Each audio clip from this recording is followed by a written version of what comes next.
पुरानी पेंशन की बहाली के मुद्दे पर आंदोलित सरकारी कर्मचारी प्रधानमंत्री नरेंद्र मोदी को एक के बाद एक तगड़ा झटका देते जा रहे हैं और जिसके नाते से प्रधानमंत्री नरेंद्र मोदी की टेंशन बढ़ती चली जा रही है। और दूसरी तरफ पुरानी पेंशन की बहाली के मुद्दे पर आंदोलित सरकारी कर्मचारियों ने अपनी नई डिमांड भी सरकार के सामने रख दी है। पुरानी पेंशन की बहाली के मुद्दे पर आंदोलित सरकारी कर्मचारियों के प्रतिनिधियों ने सख्त लहजे में चेतावनी देते हुए केंद्र की नरेंद्र मोदी सरकार से कहा है कि इस बार सरकारी कर्मचारियों के लिए पेंशन और तनख्वाह को पूरा करने के लिए कम से कम 40% अतिरिक्त बजट की आवश्यकता है। यानी कि यह बजट 40% का जो है वो आरक्षित होना चाहिए, जो सिर्फ सरकारी कर्मचारियों के पेंशन और तनख्वाह पर खर्च होना चाहिए। पिछली बार की तरह ऐसा नहीं होना चाहिए कि सरकारी कर्मचारियों को गोलमोल घुमा करके उनके पेंशन और तनख्वाह पर डाका डाला गया था। अब इसी तरीके से पुरानी पेंशन की बहाली के मुद्दे पर आंदोलित सरकारी कर्मचारियों ने चेतावनी भरे लहजे में कह दिया कि अगर बजट में इस बार सरकारी कर्मचारियों के खासकर जो पुरानी पेंशन की बहाली के मुद्दे पर आंदोलित है उनकी मांगों को अगर नजरअंदाज किया जाएगा तो यही सरकारी कर्मचारी सड़क पर उतरकर राष्ट्रव्यापी आंदोलन करेंगे और केंद्र की नरेंद्र मोदी सरकार के खिलाफ पुरजोर विरोध करेंगे।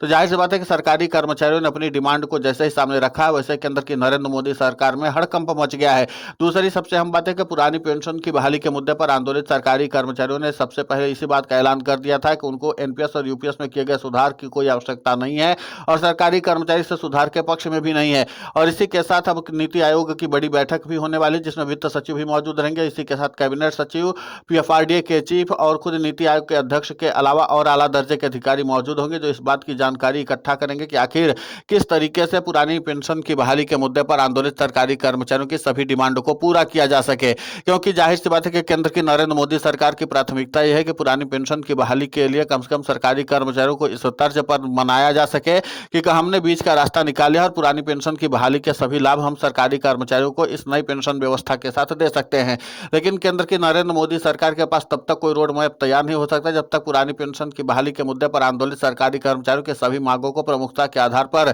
शामिल नहीं कर लिया जाता है। क्योंकि इस बार पुरानी पेंशन की बहाली के मुद्दे पर आंदोलित सरकारी कर्मचारी आर या पार के मूड में लड़ाई करने के लिए तैयार है और इसलिए केंद्र की नरेंद्र मोदी सरकार की टेंशन बढ़ी हुई है। ये पुरानी पेंशन की बहाली के मुद्दे पर आंदोलित सरकारी कर्मचारियों के प्रतिनिधियों ने कहा कि सरकार अगर हमारे साथ परामर्श लेना चाहती तो हम सरकार के साथ बातचीत करने के लिए तैयार है, लेकिन शर्त यह होगी कि इस बार एनपीएस और यूपीएस की बात नहीं होगी, सीधे सीधे ओपीएस की बात होगी और हूबहू ओपीएस बहाली की बात होगी। अब जाहिर सी बात है कि केंद्र की नरेंद्र मोदी सरकार के पास उहापोह की स्थिति है कि अभी फिलहाल केंद्र की नरेंद्र मोदी सरकार ओपीएस के मुद्दे पर डायरेक्ट पुरानी पेंशन की बहाली के मुद्दे पर आंदोलित सरकारी कर्मचारियों या उनके प्रतिनिधियों से संवाद नहीं करना चाहती है। हालांकि इसी के साथ केंद्र की नरेंद्र मोदी सरकार ने एक विकल्प और खोल दिया था कि कम से कम आप पेंशन विभाग के जो सचिव है वी श्रीनिवास उनसे मुलाकात करके अपनी मांगों को एक पत्र में लिख करके दे सकते हैं। और अगर आपको लगता है कि इस पूरे मामले पर विचार विमर्श करने की आवश्यकता है तो वित्त राज्य मंत्री पंकज चौधरी से आप मुलाकात कर सकते हैं और इसके बाद आप अपनी डिमांड को प्राथमिकता के आधार पर वहां रखवा सकते हैं और बजट में इसकी डिमांड भी कर सकते हैं।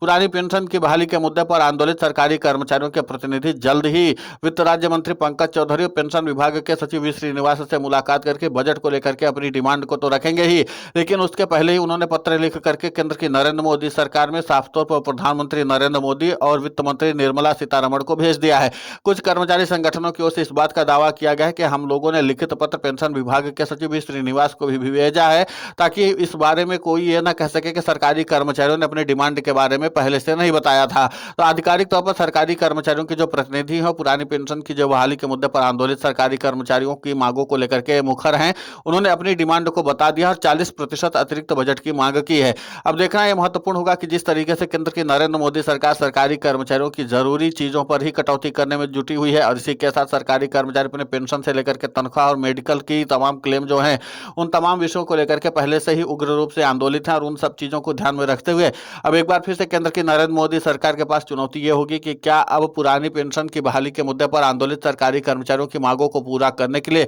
40% तक का बजट अलॉट करना सही होगा। इसी को लेकर के आज नीति आयोग की बैठक भी होने वाली है। नीति आयोग की बैठक में सभी आला दर्जे के अधिकारी मौजूद होंगे जिनके पास इस बात का जिम्मा है कि सरकारी कर्मचारियों की डिमांड को कैसे पूरा किया जाए। और इसके बाद प्रधानमंत्री नरेंद्र मोदी भी इस पूरे मामले पर बैठक करने वाले हैं क्योंकि प्रधानमंत्री नरेंद्र मोदी को पता है कि इस बार पुरानी पेंशन की बहाली के मुद्दे पर आंदोलित सरकारी कर्मचारी जिस तरीके से पिछली बार की तरह निराश हुए थे इस बार निराशा को स्वीकार करने वाले की नहीं है, क्योंकि उस बार भी सरकारी कर्मचारियों ने अपनी डिमांड को रखा था और उसके बाद भी सरकारी कर्मचारियों ने कहा था कि कम से कम हमारे लिए 1000 करोड़ रुपए का अतिरिक्त बजट होना चाहिए जिसके नाते से सरकारी कर्मचारियों की सभी जरूरतों को पूरा किया जा सके। लेकिन वो 1000 करोड़ रुपए अतिरिक्त बजट तैयार केंद्र की नरेंद्र मोदी सरकार ने किया नहीं था। अब इस बार पुरानी पेंशन पेंशन की बहाली के मुद्दे पर आंदोलित सरकारी कर्मचारियों ने साफ तौर पर इस बात का इशारा कर दिया कि जो बजट पेश किया जाएगा उसमें सरकारी कर्मचारियों की पेंशन, तनख्वाह और मेडिकल क्लेम पर प्राथमिकता के आधार पर सरकार बजट तैयार करे और इसी को ध्यान में रखते हुए केंद्र की नरेंद्र मोदी सरकार मंथन चिंतन में जुटेगी।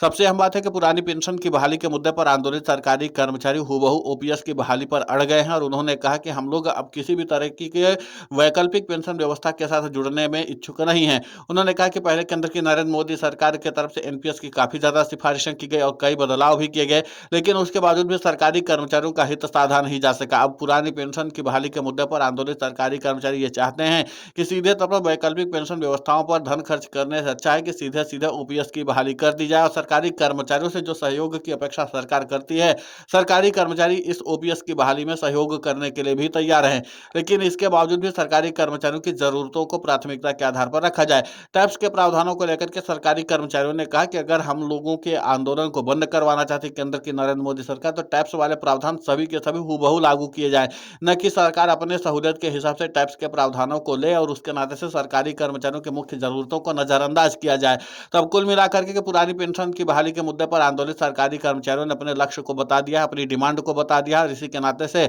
अब नीति आयोग की बड़ी बैठक भी होनी है और बैठक में क्या फैसला लिया जाता है ये देखना महत्वपूर्ण होगा। लेकिन इतना तो तय है कि ये जो बैठक होगी इसमें कई निर्णायक फैसले सरकारी कर्मचारियों के हितों से जोड़ करके देखे जाएंगे और ये फैसले जाहिर सी बात है कि आगामी 1 साल तक सरकारी कर्मचारियों के लिए कितने फायदेमंद साबित होंगे इस पर भी सभी की नजर बनी हुई है।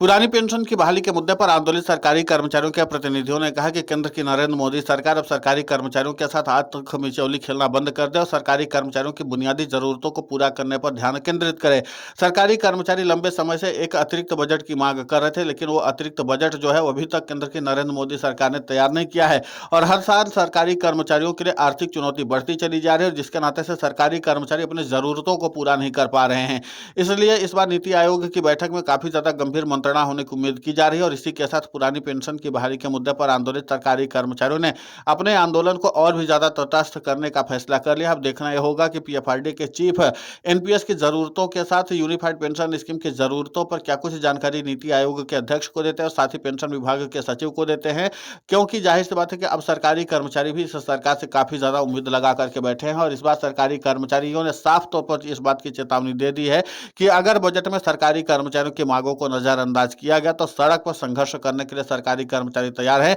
और राष्ट्रीय राजधानी दिल्ली में कर्मचारियों का सैलाब उमड़ने वाला है। फिलहाल इस पूरे घटनाक्रम को लेकर के आपकी प्रतिक्रिया बहुत महत्वपूर्ण होती है, आप हमें कमेंट करके जरूर बताएं। साथ ही पुरानी पेंशन की बहाली के मुद्दे पर हम लगातार आंदोलित होकर के खबरें चला रहे हैं। आप हमारे समर्थन के लिए चैनल को सब्सक्राइब करें, खबर को ज्यादा से ज्यादा शेयर करें ताकि पुरानी पेंशन की बहाली का मुद्दा और बुलंद हो।